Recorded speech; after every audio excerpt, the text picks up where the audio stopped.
if you look at the number of plies, the real thin veneer on either side. Ah, yes, right? It's yeah. microscopic almost, and so that flakes off. That's the big problem with doing woodcuts for most people, is that as you're working, that veneer will just pop off, and it's always at the most inopportune area, you know. But with this, and this is a piece of it too, you can see that there's many more plies.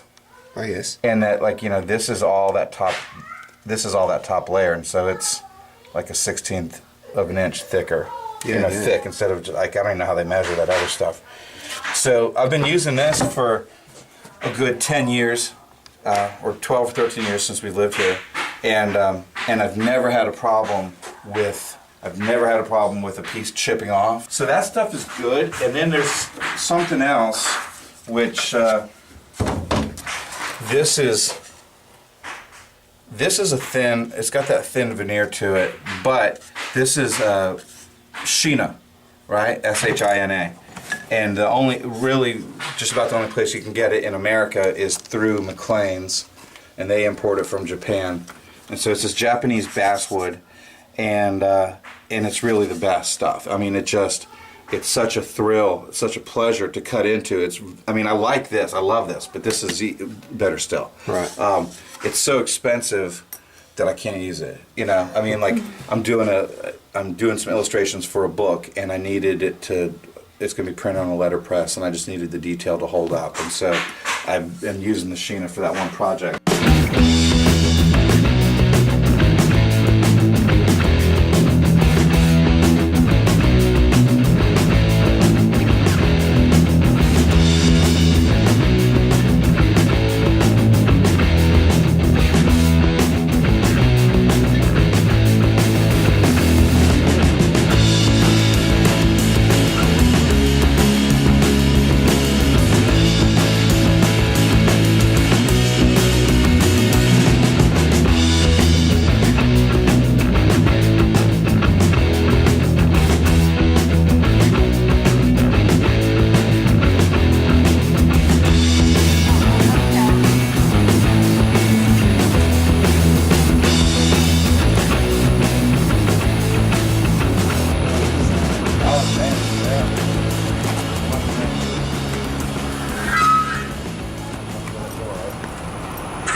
That's a Japanese one that website McLean's Printmaking Supplies, I guess, is based somewhere in Washington.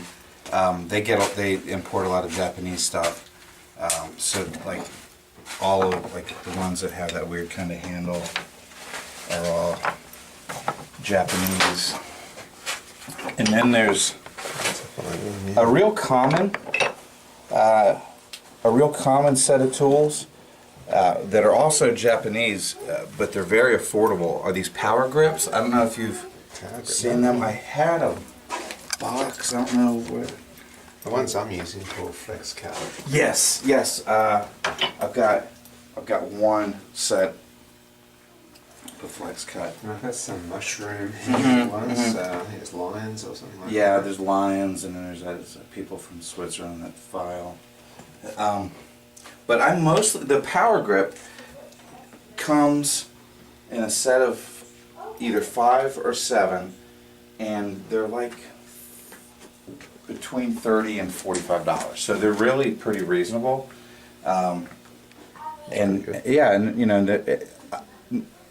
Usually we recommend people buy the power grip when we're doing a workshop. Okay.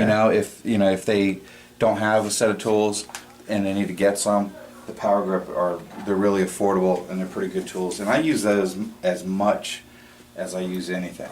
Okay. These are also Japanese, but and they have very distinctly Japanese names to them that I wouldn't know how to pronounce.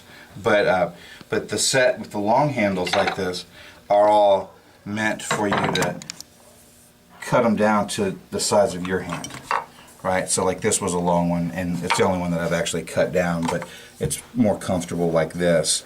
But then there's times when you just kind of want to be a little further away when you're making your mark. Anyway, so I like. Well, I've seen I like you. yeah, you know. In action. Yeah. There are people that are so good at drawing different things, Yeah, like yeah. Darth Vader or stormtroopers, and you know, again, I spend a lot of time on Instagram, so you're just looking at these pictures, and people are really, really good, you know, but there's usually something kind of missing, you know. There's like the imagery might be incredible, but there's kind of a soul part that's missing. Yeah, you know? yeah. And I feel like that's kind of where I come in, is that it's bigger than drawing for me, you know. Yeah. It's just kind of this big cloud of silliness. You know? Well, thick, isn't Yeah, it? thick. Yeah. You see these other ones, these Speedball Professionals, Mhm. they're pretty good. They're similar sort of ink. Yes. Yeah, it's a different consistency, you know. But I just printed a whole bunch of color prints Yeah. with it, and the colors aren't quite as bright as when I use the fluorescent ink. Okay. But they're still pretty intense. You know, they held up pretty well. So What about this one, Gans? yeah, Gans. That's the fluorescent inks that I get from California. Well, I don't know what you call your art. I mean, if I had to put a name on what I see, I'd call it probably folk pop art or something. That's pretty close. Yeah, Yeah, you what know. would you call that? Yeah, I called it pop expressionism. You know, same thing. You know, I kind of one of the things that we enjoyed looking at some of your videos last night, right? Which, I mean, I've looked at them before, but we're looking at the kids, and your drawings are also good, right? Like you are good at drawing, and I'm not good at drawing, all right? All right, yeah. And so, but like I've kind of figured out a long time ago that I wasn't going to let that stop me from having fun making art. Yeah. And I've gotten better at depicting things somewhat, but I also just know that the magic of the woodcut is going to do what I need it to do. Yeah. And so I go back and forth struggling with trying to get better at drawing and then trying to get worse at drawing. You know, and just letting the chisel do the work. If I only could use one tool for the rest of all the woodcuts I plan on doing, I probably would just use that power grip, one of these V gouges. I use this for just about everything, you know. I mean, I can go real quick and blast out big areas, you know, or I guess the V gouge also leaves you upright bits too, you know, accidental Yeah. painting. yes, you know. So I like that, of course. You know, there's always people that want to try and eliminate that from their prints, like we were talking about, but it's really one of my favorite components of a woodcut. But these things, they're everywhere, you know. And that's part of what I've liked about Star Wars, was how pervasive it was, and the different ways that you would encounter it out in the world, you know. And so it definitely is bigger than Lucasfilm, you know. Or it means so much to people, and I don't know that something else is going to come along in our lifetime that will have as big of an effect on so many people at such a early age. You know, because I was like 8 when it came out, I think, or 7 or 8. Yeah. You know, and almost everybody my age and probably 10 years older, 2 or 3 years younger, they've all had the same experience with it, and it's been a part of us for so long that it's not something that only exists as a movie, you know.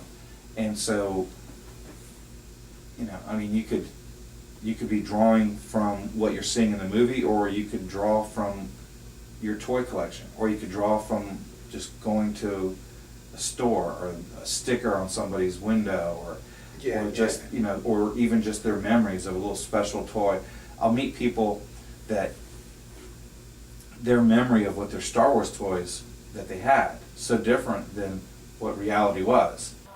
You could probably give me 1-inch squares, just kind of random cut marks of any of my friends, you know, that I've been familiar with their work for a long time. And you say, oh yeah, that's Dennis's, that's John's, that's Huck's, that's Bill's, you know, just from the cutting. Yeah. And you know, it's nice that it's so accommodating of any way you want to do it.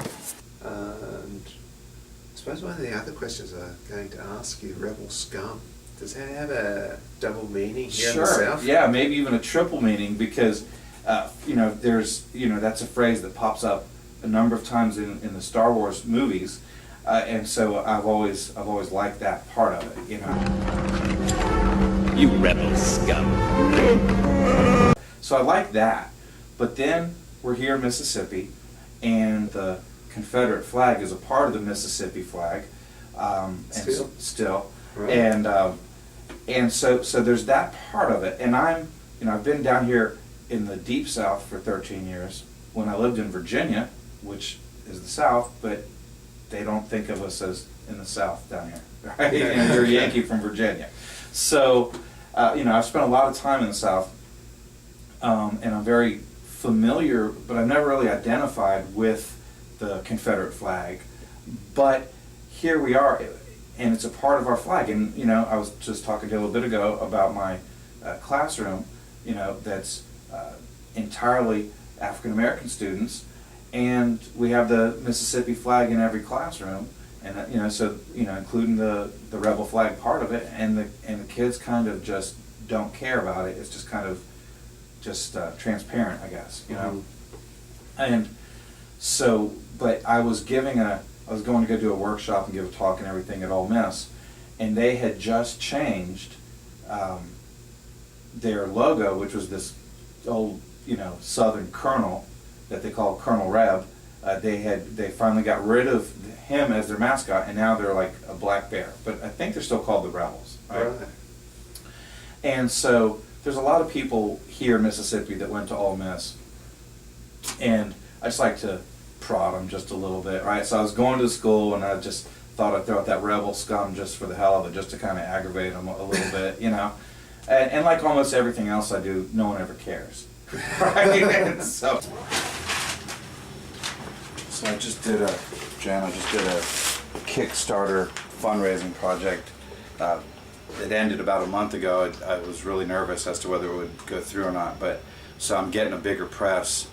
I'm going down to Houston next week to pick it up, but like we were able to do the Kickstarter. It was such a nice, you know, it's like I felt so weird doing it, you know. Yeah. It's like I could just try really hard to sell some prints and then buy the press.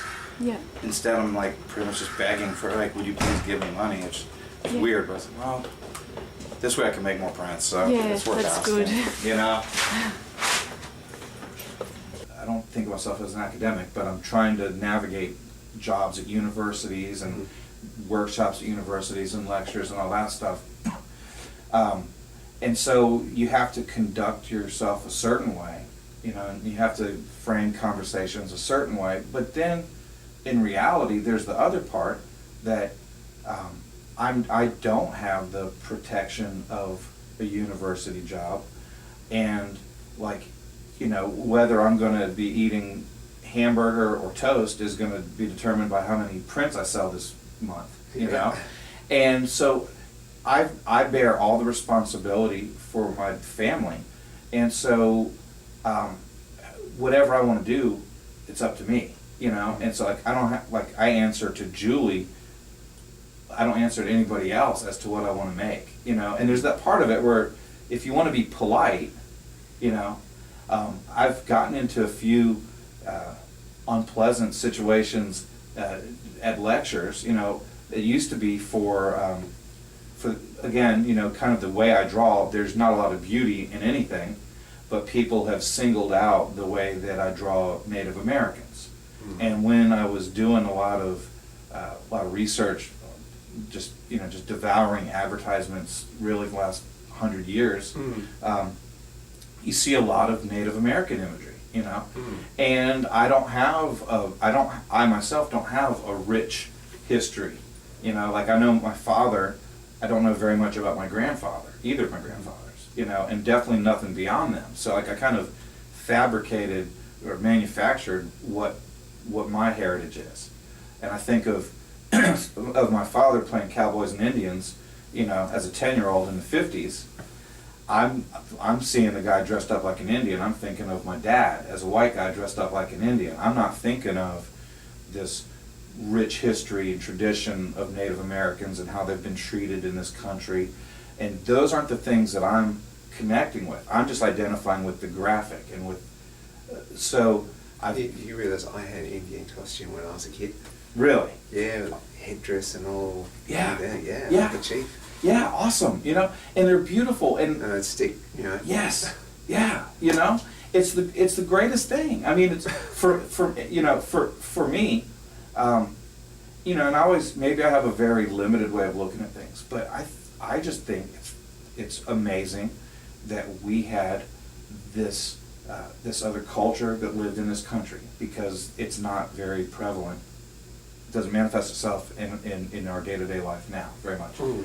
But if we lived in Africa, it's like all of the history of the tribe, like all of that is so fascinating to me that it exists in this exotic part of the world, or in Australia, right, with Aborigines. Like it's as exotic as your mind can just comprehend.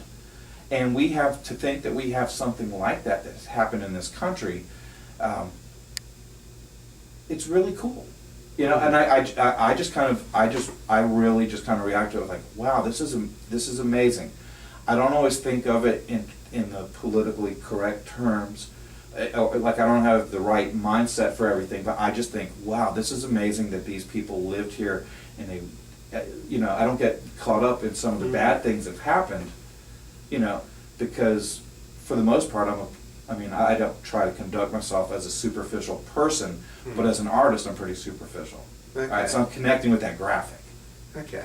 Like I was saying before, with this Speedball, water soluble. They call it water miscible, but it's oil-based ink, and you can clean it with just you know, Windex or water, soap, or whatever. So it cleans pretty easily, which is great, and it doesn't dry out the way some of the earlier water-based inks. But this is technically not water-based, but it's kind of a nice hybrid compromise.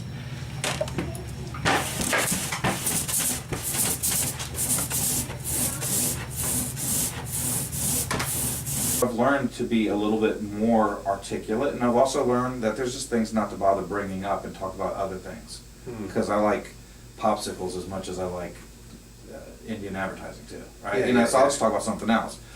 But then there's the part that, like,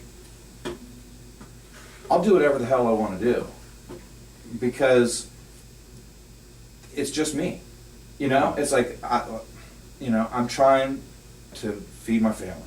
Yeah. You know, and so if I draw something and someone doesn't like it, well, there's the part where if I want to come back to that university, then I can be polite, and or there's another part like, go to hell, man. You have to fend for yourself. I'm trying to stay alive over here.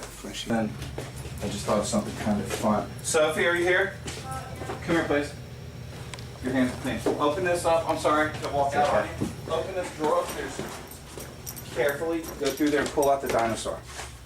There's a dinosaur in there. I think that's it. Pull it out for me. So we're going to do something kind of fun, since you like dinosaurs so much. Got you started on your adventures and snakes and lizards and everything. At the Mercantile, which we might walk down there or not, but they sell these, hold it out, Sophie, flip it over. They have all these kind of vintage prints. They got some floral things and scientific studies, and so I bought this dinosaur to print on. So we're gonna print on this instead of just blank paper. Wes, step back if you would. And I've got a block just ready. Just hold it for a second. I'm gonna let you. I wanted it to be something that will not cover all of the print.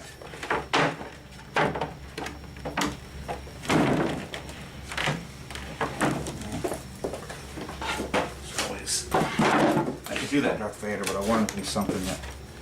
Oh, that would be good. Robot would be kind of fun. Oh, yeah, perfect. That's what we'll do, the robot. Okay. I was in New York and I gave this talk, we had a little break, we came back, I was like, all right, well, are there any questions? And the girl, okay, I wanted to know, and she starts crying. I was like, oh, wait, hang on. And then she goes, okay, wait, I'm all right. I wanted to know, why is it that you, and then she just burst out in tears again. All right, I was like, somebody help me, what is she saying? And it was this little, I'd drawn the Playboy bunny, but I had turned the rabbit ears into to two feathers on a headdress, and so it was this, this Indian woman, and it's pretty ugly because all my drawings are ugly. And why do you draw Indian women to look so ugly? She finally got out, and I was like, well, have you seen all my other drawings? They all look the exact same, Yeah. But then I was thinking, man, you live in New York City. If a sticker makes you cry, how do you make it to the end of the day?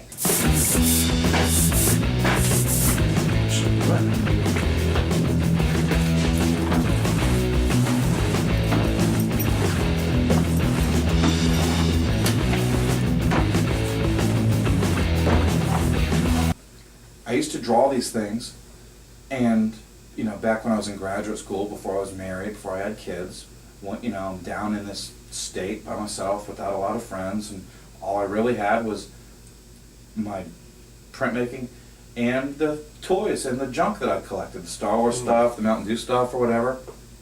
And there was this push and pull between knowing that it's just meaningless junk, but at the same time it was all that I had, and so it meant something to me. I wasn't emotional about it, but I was like, this is what I fill my life up with. I have Mountain Dew bottles, I have Star Wars toys, I have this, I have that. And sure enough, in real life, now that, now I've been married for almost 20 years, and I have these 5 kids, I don't buy Star Wars toys, I don't collect Mountain Dew stuff, and it's like, it doesn't mean the same thing to me that it meant then. But there was this, I used to talk about, there's a character called Frankenberry. Yes. Okay, right? So, there's Frankenberry, Count Chocula, Boo Berry, but as a almost a 5-year-old boy, I remembered when they introduced the character of Fruit Brute, right? I remember the commercial. I could probably draw it out frame by frame. I remember the I remember everything about it. It's, I'm 47, so I've remembered this for a long time. This was the same 2-month span that my brother was born, had meningitis, was in and out of the hospital, he could have died. I don't remember anything about that. And so my whole thing was like, I kind of resent how much I remember these commercials that I like them, but like I wish that they weren't my memories. Yeah. And I don't know anything about when my brother almost died. I don't know anything about all of that drama that was going on in my life, but I can remember Fruit Brute coming up, talking to Frankenberry. There's a lot of serious stuff going on in Sean's work. I think it's funny that Sean can trace the downfall of American culture to the downfall of cartoon characters on cereal boxes. It's so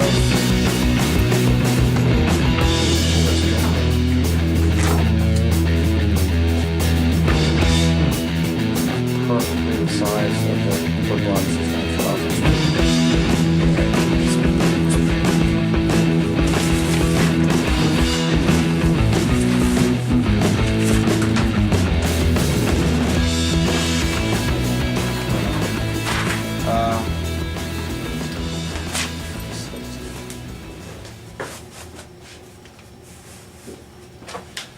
let's see.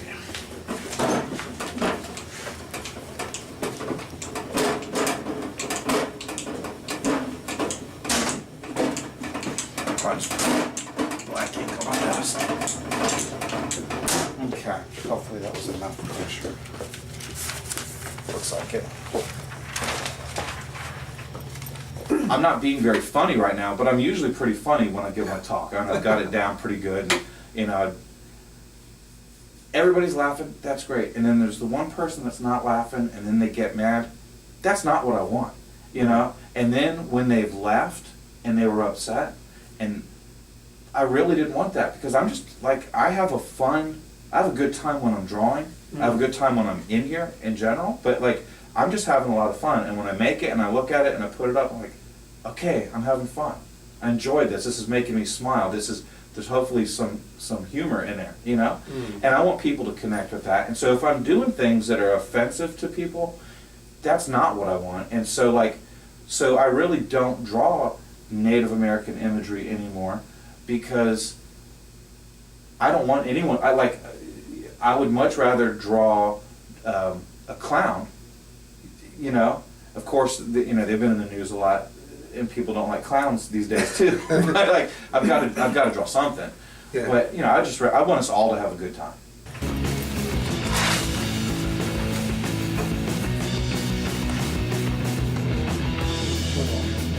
A little under ink, but some robots and dinosaurs in there. Cool.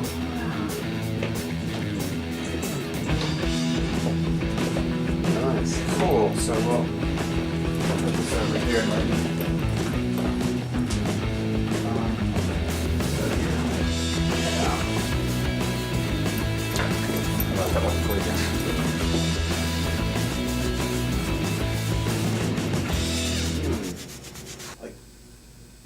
Every once in a while I'll get my ideas from the news. Yeah. And there were a lot of, up in Boston mostly, there were a lot of priests in the news for molesting the boys over the years, right?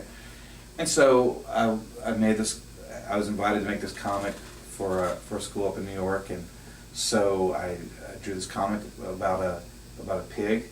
I don't drink. I mean, I hardly ever drink, right? I don't drink a lot of alcohol, but my art has to be more interesting than me. So like my pig is getting drunk, falling asleep in front of the TV, and he hears all these stories in the news, and so he has this dream about he's having sex with a hot dog, right? And so this is going on for a while, and then but he's telling a priest this story. Right? It's like, Father, I want to tell you, I've been having these crazy dreams, and so he's having sex with this hot dog, and then he wakes up, or like in the dream, he becomes a lady hot dog, and the hot dog became a man. Right? It was all mixed up, whatever. And so he's telling the priest, and the priest is like, well, I've got a lot to say about this. And then he's like walking him off into a room. He's like, this is gonna be a little awkward for a while, but you'll get used to it. And then he goes off there to probably molest him or whatever. So anyway, it was stupid, but it was also funny. And so I did it, and then those were small prints that I could, wood blocks I could fit on my scanner. I didn't have a press at the time, right? So I just scanned the blocks. But then when I got a press, this was one of the ones I redrew this thing, and so I have this great big hot dog. Pig is on top of this hot dog trying to have sex with it, and I would never show that to my own kids, but they see a lot. They're in the studio, and like most of my adult friends are artists, and we meet at art openings, and we see a lot of things, and they bring their kids, and we're just kind of used to that stuff. So it didn't faze me to think that kids would see some of the stuff. But then when I was teaching, right, at this little school down the road, I didn't show them that. I had the good sense not to do that. But once they found out I had a website, they went and they got to that part, and then they showed all their friends. And it's like the whole school was buzzing about this stupid woodcut. And I ended up getting fired for it, Yeah. and everything. And there's a place for everything, And school is not a good place for pigs having sex with hot dogs, and but that's what happened. Yeah. But I don't really think about what I'm doing. Is the other part. Sometimes it gets me in trouble. Yeah. But there's just. I've made a lot of woodcuts over the years, and so I've run out of things that I really like to depict in a woodcut, because I've probably already done it. And so that's caused me to go deeper into things and to learn and to find out about stuff that I didn't know I was interested in. And so the other thing that I've taken to doing recently is printing my woodcuts directly onto blocks of wood. So so they're ready to hang, but they stand off the wall nicely, and they just have kind of a durability to them that I like. And then there's something about the way that the ink sits on the surface of the wood a little bit differently than it would penetrate into the fibers of paper.